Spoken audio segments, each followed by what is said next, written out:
अन्नपूर्णे सदा पूर्णे शंकर प्राणवल्लभे ज्ञानवैराग्यसिद्ध्यर्थं भिक्षां देहि च पार्वती। आंगन टकर घर सुना अधीर नैना निरस हुई हर गली।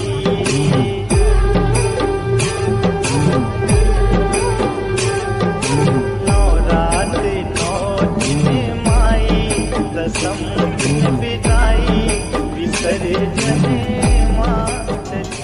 आंगन टकर घर सुना अधीर